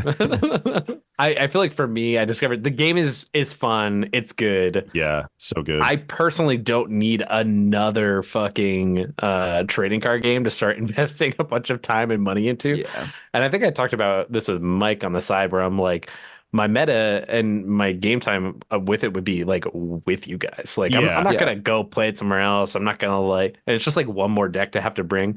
It was definitely like fun. I had a good time, mostly because the patrons and everybody were just like, we were just like goobing around, and it was like a good time, but like, it wasn't anything like hyper special. I was like, yeah, there's anime waifus and nice card stock. Stock is so nice though. The stock yeah, is the stock is pretty fucking fucking nice. amazing. Magic should be embarrassed. Yeah, They were honestly that's should in very much comparison. true. I think the best thing about One Piece, you kind of described it, Tony, is it's really like the best game to just have one or two decks with you. So if someone knows how to play, you can be like, let's jam a game right now, you know? Yeah. Because Yeah. sometimes pods aren't quite right. Sometimes you are stuck in an airport and you have to sleep on the ground and spend the night there. And that's when those One Piece decks really come in handy. That's when they shine. And you're like, oh, we don't have to play our EDH decks into each other. We can play One Piece. The great irony of that though is that was the origin of Magic, right? Like the origin of Magic was like Richard Garfield made it as a thing to do between like D&D sessions. Yes. Yeah. Yeah. It was like meant to be a downtime activity between like playing D&D. Yeah. So like the fact that you So now have cool. a downtime activity for your downtime activity is really funny to me. Yeah. That's awesome. I think around this time, Mike and I were released from our servitude with the CDH event. And I only phrase it that way because literally in the last game, there's a moment where we were playing against a couple people, and one of them was like, yeah, you guys seem like you've been here for a really long time. And I just looked over at Mike, and both of us were just like blankly staring, like glazed over look. And I was like, yeah, we're kind of tired. Yeah. One person was like, you guys have one more game, or you heading out? And we're like, yeah, we're heading out. Sorry. And he was like, I get it. You guys are people too. Yeah, I so appreciated I was that, like, dude. thank you for recognizing thank me you as a so human. I will say, like, just a general comment, obviously there were a ton of people who were trying to get games with us over the weekend, and you can't get a game with everybody.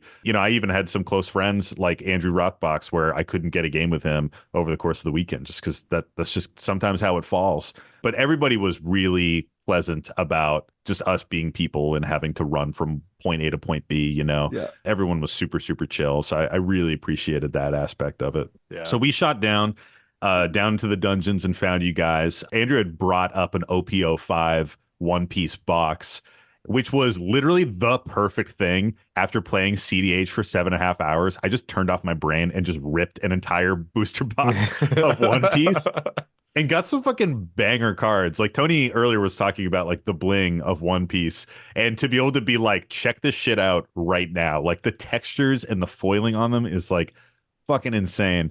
I flipped most of those into a Ragavan, a one ring on Sunday over at the Mana Vault, and just immediately turned that into value. Because yeah, I also don't need to build another one piece deck. I already have like 6. So from there, we took off and we had a lovely hot pot dinner with our buddy Eric and our buddy Andrew Rothbox. And that was super, super fun. Just got to eat a bunch of tasty food. We literally sat there for like, it felt like 2 or 3 hours, like just eating. And it was actually like 3 hours. Too. It was also an atypical hot pot. It was not like someone came over and took your order. It was like they left an iPad with you that you could put in whatever you wanted, and a robot would deliver most of the items. Yes. Yeah. So I was like, what is going on here? It was very funny because like I eat a lot of hot pot and I feel like I like know how to navigate it and stuff. And I sat down and I ordered this. I was like, I'm gonna get some rice. I ordered a bowl of rice and it came, and I like got my setup, and you guys were like, what you doing over there with that rice? And I was like, oh well, I take the food out of the hot pot, I put it on the rice, and then I eat it. And you were all like, can we get 6 bowls of rice? It's just this like super funny thing where we just kept ordering more and more and more. And oh my God, dude. It was good. It was fuel. There had been no lunch. It was like breakfast. Snake time. That's what I'm saying. Like, yeah, it was snake time, man, for sure. It did have a really cool like bar where you could like make your own. The sauce bar. Like, the sauce bar. That was really cool. I've never seen that. And I was like, this is fucking amazing. Dude, if a hot pot place doesn't have the sauce bar, I don't go. No, I feel like I've been to plenty there. About. They don't have a sauce bar to that effect, but they like give you like they give you the sauce. Shabu Zen, that's like the local spot that we used to hit up in Boston. Yeah. They give you like a few sauce ingredients. That's like Bush League, man. You got to go where there's a massive sauce bar. You mix your own fucking little creation, and literally the food is a vehicle for the sauce. Like that's what it's all about, man. Would you say that the sauce is boss? The sauce is boss, and I got lost in the sauce, and I did not want to be found. My eyes were bigger than that little bowl they gave you to make the sauce, because I like filled that shit up, and I was like, Jesus, I can't even mix these ingredients together. I've got so much shit in here, but it was great. That was a treat. Then we bounced out of there, went back to all of our respectful places, and just like chilled hard, like did a little bit of nothing for a while, which was very pleasant. Like 1 hour, not even like a long time. It was 1 hour because we were a 1 hour break felt like a lot. This was already like 9 o'clock at night though. By that point, this was like 9:30. So then we went back to the convention center because it stayed open until midnight at 10:30. And keep in mind, it was also like the convention center was like a 20-minute walk away, and it was like 20 degrees outside. It was too. a hike. Yes, it was chilly and it was snowing. I was saying, was it snowing? I think it was. It snowed. Yeah. So we walked back to the convention center, played another game, received my favorite piece of feedback that we received throughout the entire convention, which was a listener coming up and while we were playing a game, talking to us. And the highlight of his appreciation for our podcast was saying, yeah, it was good. It's a good podcast. I remember that. That's the only thing that I remember from that game. Shout out to Daniel. That was Daniel. Yes. Thank you for that feedback, Daniel. Just so pleasant and complimentary, and I love that line. Just like, yeah, it's a good podcast. Like, and we were like, oh yeah, thank you. He's like, no, like it's a good podcast. And it's like, awesome, thank you. Like, and it's just that just feels good. It felt like the highest praise possible in that moment. I was just like, fuck yeah, like that is so good. He's very complimentary. It was a real treat to chat with him. And we had a couple other people come by. So at a certain point, we're playing an EDH game, and we look over at Nick, and he is like catatonic. He's hanging on. I was so tired by a thread, and I do not remember. Like, I remember playing that game. I don't remember what deck I played. I don't remember any of the actions in that game. I also don't. Could not tell you. Like, I remember that we played a game. That was the extent of it. And I remember being like, guys, I'm dead. The Janks Bank Warden came to town. That's why I don't remember any game actions, because none of the things that did mattered, because we played against Grenzo. That's also true. And Grenzo fucking popped off, man. It was wild. He was doing the thing. It made me feel good. I was like, oh, this deck still fucking works. Still got it. So Nick took off and went back to sleep, and then we were like, let's be gremlins and stay out as late as fuck as we want, you know? So we played a little bit of One Piece. We had some listeners come over, a couple that we had talked to earlier that day, but they came over, had to sign some stuff. That was really, really fun because we were just chatting with them, and one of them was like, I listen to you guys every day at work. It's so surreal to be seeing you in person and talking to you and seeing you. And he's like, it's very weird to hear your voices in real life. And that's a compliment that we got throughout the whole weekend, where people were like, first of all, you don't look like how I thought you'd look. And second of all, you're all way more attractive than I thought you'd be. And third of all, it's very surreal to hear your voices in person. You added that second part. You added that second one. That got That's what I'm said. saying. I got that compliment. That definitely got said. Yeah. Not to toot my own horn, but toot Toot toot. toot. So we played a little bit of One Piece, which was super fun. Fox Alana from Playing with Power and Zeb and a couple others were at the table behind us, also playing One Piece. Just Kev's Will was hanging with us. Always a good time hanging with Kev. And Eric was chilling with us too. So at midnight, we got kicked out of that space and we were like, well, let's just kind of wander. And the building next to us, a LobbyCon was going on. So we went in there. Some people were playing on the ground, which wasn't really the vibe we wanted. We kind of wanted to get some drinks, but a bar closed down pretty quickly after we got over there. But it was fun. It was fun to just like catch up with a bunch of other creators that were in there. We got to chat with Bill from Jank Mats a bunch, which was wicked fun. Obviously, they're printing our mats for us, and it was just super cool to meet him and Jordy in person and chat with them. We had a business boys chat. Love Yeah, that. we had like a deep business chat, which was awesome. It was like such the vibe. That. Then we bumped into Lua and Ian, who were ripping a game with Eric, and Tyler from Play to Win had texted us earlier and was sort of like, "Yo, we're at a bar trying to find Malort." So we went to go meet up with Tyler, and this was like our evening adventure. This was like late night debauchery. Replaced the Clue adventure because we can't do that twice in a weekend. Yeah, at a convention, you'd be like a full slug. So I think we made the right call to go out super late on Saturday versus super late on Friday. So we wander like across town, back over to where our Airbnb was, thankfully, like a couple blocks away from there, and find this little dive bar called Reggie's. And it's funny because we still have all of our cards and shit, and we're like, maybe they'll have some tables that we can jam a game on, you know? Because we still wanted to play. And we walk into this like super dark and dingy dive. It was a vibe. It was really, really cool. We sat down, and Tyler just kept getting the table shots of Malort. Eric got us some beers, and we drank a lot of Malort. And honestly, my take is that it tasted good. I liked it. It's got a strong aftertaste. Yeah. But I like it. I mean, That's it's good. like any other bitter Amaro. You know what I mean? Like to me, it tasted like a Fernet Branca that was like way more mint heavy on the front, no sweetness, and just like pure grapefruit rind on the back end. it was fine. Yeah, I wasn't offended by it by any way, shape, or form. Like, I liked it. I wouldn't order it specifically. But Yeah. like, it was good. There's some people who are like, I will not drink this. Yeah. This is like, I don't want this. Cough, Yeah. comedian, cough. Ewy. Literally. But it was a good time. Yeah, some people were like physically reviled by it. And I mean, I drank a couple shots of it, so I didn't think it was that bad. And Mike and I did play a game of One Piece. We did play a game of One Piece. And it again, was that's real. where the Magic nerds were coming out. That people were like, "Oh, play One Piece!" Like, get over here being like, "Oh, I played a couple years back." Blah blah blah blah blah. Yeah. Like, it was like kind of crazy. The amount of Magic players are starting to do it is like higher than I want it to be. It was great, man, because we were there with Tyler from Play to Win and also like a handful of other Play to Win people in like the background, you know, like they also have a Nick who's like the fourth mythical pod member, and they even have a Pat as well that like jumps in. So like they were all there and jamming, and they were like watching the One Piece game and really interested in like the mechanics of it and stuff like that.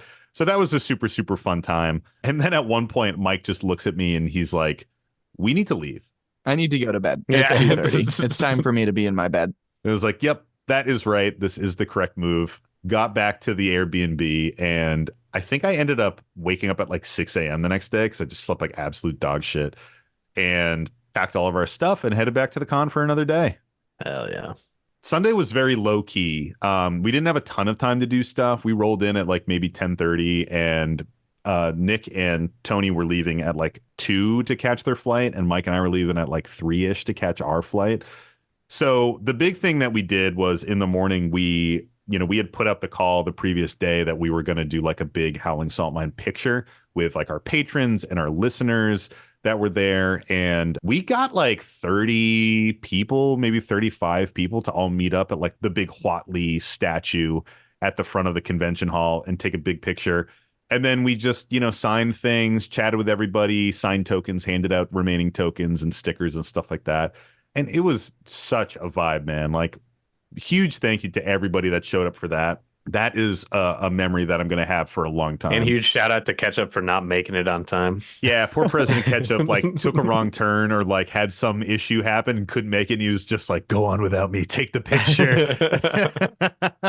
But we got him. We still got a picture with him at the end. Yeah, we got one of them separate. But that was fun, just signing shit, taking photos with people. It was very surreal again. That's my favorite photo that from the weekend probably, and I shared it with so many people because I'm always like, guys, I'm sort of internet famous. Yeah. These people wanted to take pictures with me and I signed shit. And when people don't believe me, I'm like, well, here's my proof. Yeah. Here's my picture. Here's my picture. I've had a couple times over the past week where people are like, oh, how was your weekend? Like, what did you do? It's like, oh, yeah, I went to this like magic convention. I signed a bunch of autographs. And then they're like, wait, what? I'm loosely affiliated with this like fairly popular podcast. It's like, yeah, it's fucking sick. Yeah, it was so dope. great. Such good vibes. And then we went back into the convention hall and snagged a couple games. So we played one game with Tony and I played a game of CDH with Covert Go Blue. And I feel bad, but Sam and I kind of played CDH. Sam mostly played CDH and nobody else was allowed to have fun. So I borrowed Mike's Magda deck and I forgot how stacksy Magda is. Yeah, it is. I forgot that it's full of like very brutal stacks pieces. Yes. I thought I was just going to be like, I'll just play this kind of like fringe tier deck. Like we'll let, CGB kind of do his thing. Other people can win. Because it was like a fringy CDH game ever, right? Yeah. And it was like a fringe pod. Like somebody was on like a Krenko deck that was just like maybe high 8, maybe fringe CDH tier. And CGB borrowed Turbo Time, which is a deck that Kev developed. And Tony, you were borrowing Ob Nixilis, right? Yep. So, we're going to play and I mulligan and I have this hand that has a turn 1 Sphere of Resistance and which makes everything cost 1 more, right? So all your quick mana rocks that you want to drop on turn 1, you can't play. And I was in seat 1. So of course I drop it because I'm like, this is the best move at the time. And literally no one does anything for like the entire game. Like it fucks everybody's plan. Yeah, because then you also paid a fucking what's the fading counter thing? I did play a Tangle Wire after that. Yeah, like okay, it was a couple turns after, but it was just a brutal not a stacks super fun game. and no one had fun. CBG played 1 card the whole game. He and played it got 2, pyroblasted. or he played a Jeweled Lotus. Sorry, he played 1 and land then he played a and Mind Jeweled Break Lotus Trap when I was eventually, and popping then- off, Yeah. which I had a Pyroblast for, which was very funny. So yeah, it wasn't really a game. It was kind of a non-game. But it was funny because I was talking about it with Mike later when we were headed to the airport, and he was like, I can't believe you played that Sphere of Resistance turn 1. And then I explained to him what was The in my hand. opening hand, and he was like, yeah, turn 1 Sphere of Resistance. I mean, Yeah. it's one of those things where like it was absolutely the correct play from like if I'm trying to win the game, do the thing, like that was the correct play, that was the move. But I'm not gonna lie, like I feel like it made the game not fun. And like I know you kind of live for that shit, but like it wasn't fun. Yeah, Tony was I'll mad let you at me know it wasn't afterwards. fun. Tony was super mad at me afterwards. Well, it's also because like again, like the other players like also barely did anything. So it's like we sat there for like 40 minutes maybe, like dicking around on it. And, Yeah, like just like yeah. nothing was happening. So it's like that's why I'm like, it was correct. I'm not saying it wasn't correct. It was just like, but then what was more frustrating is I had a Praetor's Grasp and I was like, I should go take the combo piece out of Magda, and fucking Mike's like, nah, Don't you like put you don't that need to on worry me. about it. It's Don't fine. you put that on me. Yeah. That's not true. And then You the had an next turn, Sam fucking won. don't you put that on me. There was an abrade in your hand too that you just played at the wrong time. Yep. This is untrue. I Yeah, don't need no, that you cast shit. it and didn't pay for the whatever. I mean, the game was pretty scuffed. I think in hindsight, like the thing is, I didn't want to play Blue Farm, and in the hindsight, I just should have played Blue Farm because Blue Farm, even though it's super strong, it doesn't stop other people from doing stuff. And truly, I just forgot that Magda had a Was shit ton of stacksy, stacks yeah. pieces. But like, if I have a good stacks play in my opening hand, I'm not gonna not play it because it's CDH. You know what I mean? But I do get the comment, like, sorry, CGB. I owe you a game. I mean, he'll probably just never play CEH again. If I was him, I would never play it again. If that was my experience, I'd Well, be I like, mean, fuck this that's shit. like this is just like Nexus Yeah, MTG Part 2 from I fucking was gonna Philly, say we have a track record of introducing other creators to a horrible CDH and stacks just giving game. them absolutely shit experiences. Oh The one thing man. I'll say is after that, I was determined to find a borderless mana crypt. And I had been looking all weekend and literally could not find it. And then my Sam, aka Nick, was like, oh, look at this thing right here. The exact card you've been looking for, but can't seem to fucking find anywhere you go. There's four of At them. a reasonable price. There's four. Did you buy it? I did, Yeah. yeah. Oh fuck yeah, I didn't know So that. I bought one, That's dope. and I was like, "This is great" because it's really kind of my only expense from the weekend, which Yeah. feels good. But I will also say that made me think of at the beginning on the first day, Flood was like, "Yo, I need you. I need you to convince me to buy Big a dog. fucking Big dog. masterpiece Soul Ring." And I was like, "Did you make your rent last month?" He's like, yeah. I was like, you gonna make your rent this month? He's like, yeah. And I was like, then fucking buy it, baby. That's like my new like. I don't know that it's great, but I was like, I gotta set a threshold somewhere, and that seems like a reasonable place to That do is it. amazing, dude. I love And, it. like, and so that's what I thought when I also bought my mana crypt. I was like, you know what? Like, who gives a fuck? Like, let's fucking go. I fucking love that, man. That is hilarious. Yeah. Yeah, so after that, we did something that I think we're going to keep going in conventions moving forward. I mean, a lot of the stuff that we did this weekend was like, I think we came away from it being like, we have to do this at conventions moving forward. Like the Howling Salt Mine meetup, the big group photo, those are things I want to keep going. Yeah. But this thing that we did on Sunday was super fun. We walked around with a recorder and basically just found random people, a mix of creators, just random people at the con, and then patrons and listeners that we had bumped into, and just asked them what made them salty. And, you know, everybody was giving us like a 30-second to maybe minute, 2-minute sound bite. And our plan is to take all of those and pull them into like a lightning round, what makes you salty episode, and have that on the main feed at some point in the near future. So that's something to look forward to. And it was just really fun to chat with people and to see them get excited about that question, like what makes you salty? Because so many people would kind of be like, you know, if they weren't listeners, they would kind of be like, yeah, I'll record something with you. And I'm like, I'm going to ask you what makes you salty. And then they'd kind of crack a smile and be like, oh, man. And we caught some pods in the middle of a salty play. I was like running around to all of them trying to get the sound bites because they were all like, oh, well, you did this. And it's like, yeah, but you can fucking do all this shit. It was so good, man. Just Yeah. immediately seeing people like tear into each other a little bit. It was fucking I feel like great. the transition there that you hit on is the like awkward nerds at a convention. Someone's approaching me and being like, "Can I record you?" And then being like, And then as soon as we were like, "I want to ask you what makes you salty," they're like, "Oh, okay." Yeah. I gotta Yeah. like I can do rolling that. up the sleeves and be like, "I got you." Yeah, like that's not a I know what problem. this is. Like, And some people in those moments were like, oh, are you the Howling Salt Mine guys? And I was like, yes, we are. This is fucking dope. Yeah. And, you know, the patrons were catching wind of it and tracking us down and giving us their salty takes. And there are a bunch of really good ones. I mean, you get some of the classic ones, MLD, a lot of people hating on Psych Rift. I think we had 3 people say Psych Rift, that they hated it.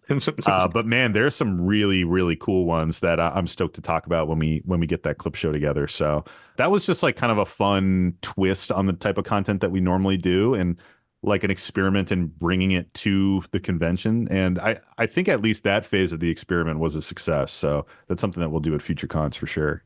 fuck yeah, baby. Hell yeah. And that was pretty much that last day. Tony and Nick had to take off around 2, and I just did some solo recording while Mike was jamming a little bit of One Piece. And then that was kind of that. We walked around, said our goodbyes to a bunch of people, and passed out the remainder of our tokens. We just dumped some on some tables in the creator corner so people could grab them as they walked by. And then we took off. Hell yeah. Oh yeah. Yes. That's another con in the books. Yeah, Another man. con in the books, baby. You know, I think we said it enough times, but I'll say it again, that this was just an amazing experience. I think all of the people that came up to us, wanted to chat with us, wanted to have us sign stuff, really just made it feel so special. It felt crazy to be at that level, because that's like what we would do at old conventions to creators that we love. And now people are doing that to us, which is wild. I think one of the best compliments that we got over the course of the weekend was good podcast. Yeah, well, definitely that. Definitely that, dude. I fucking love that. But people were very surprised and excited to find out that we were just as chill in real life as we are, or as we come across on the podcast. Like they're like, oh, you're not different at all. Like just hanging and chatting with you and playing a game with you feels the same. Like it's the same vibe. And people really loved that we were like genuine about that. And I don't know if that's like something that doesn't happen with other people out there. I mean, I'm sure it does with someone, but that was very, very cool. Like just to be in that community, and it really just felt like hanging out with friends when we were chatting with listeners and jamming games with them. And that was a very special thing. It's like I said at the top of the show, if the Howling Saltmine community was an LGS, I would play there every single night. Definitely. And I really mean that. Like the vibes are just amazing. People love raw Tony G, and that's what they get when he's out in the wild. Oh boy. I will say Oh boy. it definitely felt more like HSM Con than Magic Con, because like that was like the full Yeah. experience was like Yeah. very much just like focused on the podcast. Yeah, there was some other magic stuff that was going on in the background, but it was very much just like all podcast people all the time, which was I'd neat. agree. And like that was Yeah. like the cool part about it. That's like Yeah. we were able to be at this big thing and like have that kind of vibe. Like I felt like we were rolling deep with a crew the whole time. Yes. And it was Yeah. like sick. I was like, this is fucking ratchet and I'm here for it. It was just so cool to like meet people on Friday at that get together and then continue to bump into them over the course of the weekend, which was kind of by design. Like when we were kicking around what day we wanted to have that meetup, Tony, I think you had the idea of having it on Friday because then people can meet each other and make friends for the weekend and then like have a crew to hang with over the course of the weekend. It's the same for us. Like we have this crew of listeners and patrons that we can hang with. And I do want to shout out this crew from Des Moines, Iowa. It was so funny. Like we have like 3 distinct groups of listeners that are all from Des Moines, Iowa. And when Mike and I were having that CDH game, Patrick and Eric were in like different friend groups, but realized that they like chilled at the same LGS. And they were like, nice. yo, we should play games. Yeah, Like, we'll see you on Monday. they're like, I think we have a group of like 15 prospectors at this one LGS in Des Moines, Iowa. So shout out to all of you. Also, huge shout out for hiding Yargle cards all over us all weekend. Also, thank you for introducing that to us. Yeah, I got I Sam later I in the love day. the Yargle. Back pocketed one in them. The Yargling was so fucking funny. Next to Big Dog, that was like one of my favorite things that came out of the weekend. I came home and found a couple more Yargles like in Nice. my quiver and stuff like that. So just hiding Yargle showcase cards on people as a prank is hilarious. I have one in my wallet now that's ready to go at a moment's notice. Oh, that's awesome. That's a great idea. Drop of the hat, reverse pickpocket. But yeah, that was super cool. I mean, everybody was just really chill. Appreciate everybody making the drive out, making the trip out. And, we're hoping to run it all back at Vegas later this year. So, we're not going to be at Amsterdam. We have a couple other smaller local conventions that we're going to. Like I already mentioned, Mike and I are going to be at Punt City 3, which is a CDH tournament in April, early April, just outside of Philly. And then probably going to have some kind of presence at Commander Sealed in September up in Rochester, New York. And then the next big one that we're looking at is Vegas. So Vegas later this fall, I think it's at the end of October is usually when that hits. Our plan is to go there, do the same thing. We'll most likely have a big get together. This time, I think we will do a meet and greet because that was something that we've been talking about is having that focused area where it's like, okay, we're going to be signing a bunch of shit right now just to like knock it all out. And then, who knows? Maybe we'll do a live Howling Saltmine podcast if we're big enough by the time. That's my dream goal is to do that, but also be big enough where it's worth it to do that.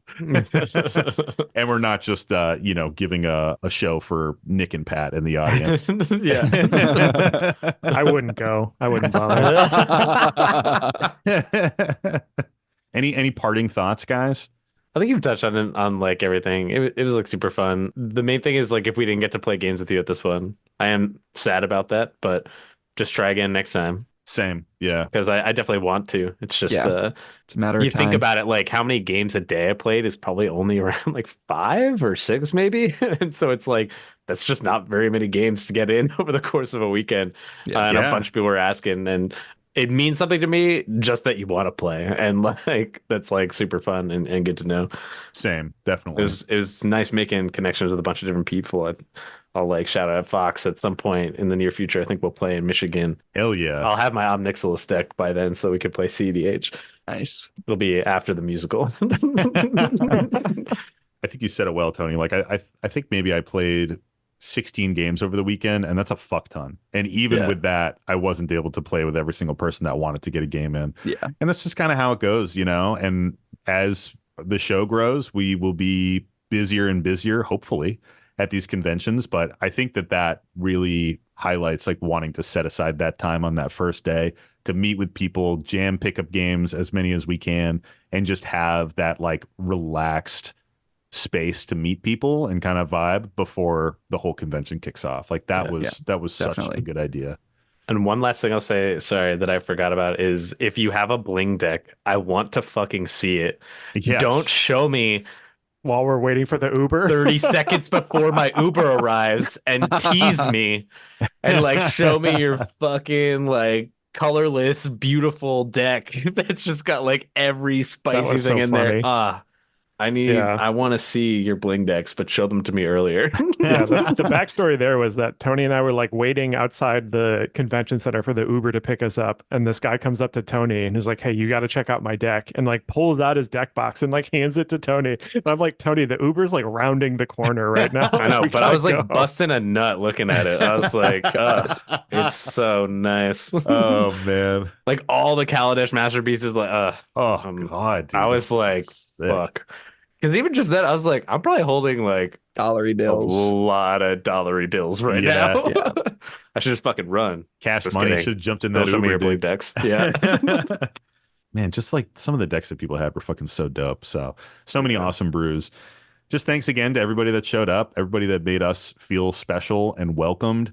And we hope that we did the same for you. And, you know, hope to see you at a future convention because these are a ton of fun. And I always leave these just feeling like electric with the vibe of like the gathering. With magical energy. Yeah. Yeah, it's the best. For sure. It's the best and the worst because then I also usually drop a shitload of money right after one of these. Yep. That Which I've is started true. to do. Yeah, as I'm building a Sisse list so I can play it in Yeah. a tournament in 3 weeks. Well, I think that's it, y'all. And before we get out of here, guys, we got to shout them out. Our Salt Packet Plus tier folks. This week we got Rothbox, Bathroom Entity, Bobo Fett, Brandon Mousecop, Chameleon, Captain Cross, Clearbrook, Doug's Dad, Firehawk Ash, Eves, Joe Danson, Pez, Vok, and D. Beeson. Thank you for supporting us. Really, really appreciate it. And was super stoked to meet those of you that were at the convention, which we're a fair amount from that list. After we shout them out, you know, we got to thank all the other prospectors out there, whether you were at the convention and got to meet with us and hang with us in person, or you're just tuning in every single week and supporting us that way. We really appreciate you guys hanging out with us every single week. If you want more Howling Salt Mine in your life, check out our Patreon, patreon.com/Howling Salt Mine. We have our Stray Grain show. We're putting up weekly short form clips, all the stuff that gets cut from the main app. We have our Extra Salt series, which is our monthly long form episodes where we're talking about our favorite cards, doing deck techs, doing Q&As, different things like that. We also just have a thriving Discord community. We're in there pretty much every single day, hanging out with everybody, talking about deck lists. We've got an awesome music league going on right now. If you're into that kind of stuff, it's just a really, really good time. When new episodes drop, we all jump into a dedicated chat and chat about the new episodes in our episode forum that we have in the Discord. So if you want that next level of engagement with the pod, that's where you're going to find it. Another way that you can help out the show is to send us your salty stories, whether that's through our website, which is thehowlingsaltmine.com, or howlingsaltmine.com will also get you there, or you send it to us on our Gmail, which is thehowlingsaltmine@gmail.com. Either way, we're going to get those stories into our queue and read them on a future episode. Another way you can help with the show is check out our merchandise. We still have the Chicago Pizza the Gathering shirt up. So if you didn't get one and you want that design, you like that food token design and want it on some shirts, check that out. It was amazing how many people we saw wearing that shirt over the course of the weekend. I feel like we saw maybe 15 of those shirts floating around, which was pretty fucking cool. We also have 1-800 Are You Flapping, the classic logo, all that stuff. We also have playmats now because we've partnered with Jank Mats. We're part of their creator corner. They are producing our playmats. Right now, we just have our borderless logo design up, but we're going to be converting a bunch of our t-shirt designs into new playmat designs. And then we also have some other designs in the works as well. So go check that out, support them. Whether or not you get a Howling Salt Mine playmat, support those guys anyways, because it's just a fantastic product. Another way you can help out the show is to give us a 5-star review in your favorite podcast app of choice. Whether it's Spotify or Apple Podcasts, that helps us stick out in the algorithm, helps other people stumble across our show and gets more people into the mine. That is a huge thing that you can do. Takes just a couple seconds and helps immensely with the show. And that's it. I think the last thing we have to do is shout them out like we do every single week. Our amazing friend JD Burnett for giving us this beautiful podcast art that we rock every single week. If you're ever in Asheville, North Carolina, hit him up and get a tattoo because he's a really dope guy. 10,000 subscribers or bust. Indeed. I have to say it. I loved at the con that people said some of the things that are said, and I love that many of them were my phrases. Dude, one of my favorite moments was when right after we talked to Covert Go Blue, and he was like, I think Walking you guys, away. Yeah, he was like, I think you guys are gonna get really big someday. We're like, thanks, dude. And then he walked away, and he's like, 10,000 subscribers or bust. And we're like, oh Like, my god, fuck yeah. just like stunned. It I was literally amazing. was losing my shit when that happened. Yeah, I was it like, fucking hell yeah. so good. It was so good. Cool. Anyways, stay salty, everybody. And as always, don't forget to draw an additional card during your draw step. Big dog. Nice. Big dog. It's the Howling Salt Mine.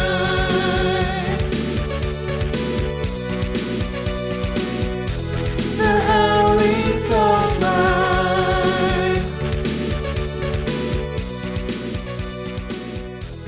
Harmby Barm Day. Harm darm derb. Hamby Bamdy. Happy bitch. Slap der bomb der gerb. Harp your bark dark, bitch. Find a salty. Find the salty. Oh my god. Fucking Uh, my brain.